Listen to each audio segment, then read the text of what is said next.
रस्त्यावरील खड्ड्यांनी 4 नागरिकांचा बळी घेतला। यावरून दोन्ही सेना आक्रमक झाल्या असून गुरुवारी त्यांनी महापालिका प्रशासनाला जाब विचारलाय। दरम्यान दोन्ही बाजूकडून करण्यात आलेल्या घोषणाबाजीमुळे तणाव निर्माण झाला होता।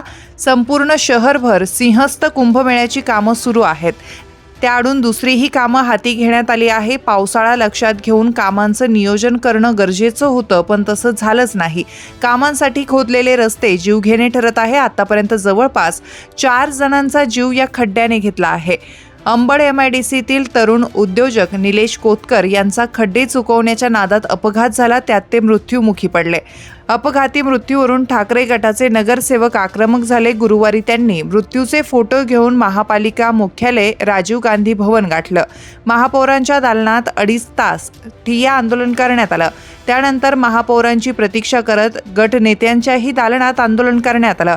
गटनेते केशव पोरजे यांच्या नेतृत्वाखाली करण्यात आलेलं हे आंदोलन लक्षवेधी ठरलं। दरम्यान शिंदे सेनेनंही सत्तारूढ असताना याच मुद्द्यावरून आंदोलन हाती घेतलं होतं। आंदोलनादरम्यान दोन्ही सेना पदाधिकारी आमने सामने आल्याने महापालिका परिसरात काही काळ तणावाचं वातावरण निर्माण झालं।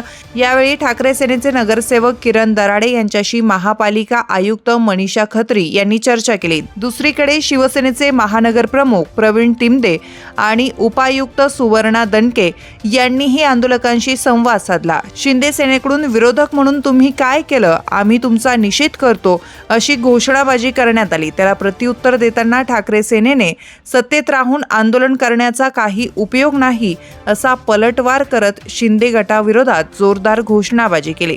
महापालिका परिसरात दोन्ही गटांमध्ये शाब्दिक चकमक झाली असली तरी प्रशासनाने परिस्थिती नियंत्रणात ठेवत दोन्ही बाजूंची भूमिका ऐकून घेतली। तुमच्या भागातील प्रत्येक बातमी पाहण्यासाठी तसेच अशाच ताज्या आणि विश्वासार्ह घडामोडींसाठी उत्तर महाराष्ट्र न्यूज नेटवर्क सोबत जोडलेले रहा। सोबतच फेसबुक, इंस्टाग्राम आणि यूट्यूबवरही आम्हाला लाईक आणि शेअर तसेच सबस्क्राईब आणि फॉलो करायला विसरू नका।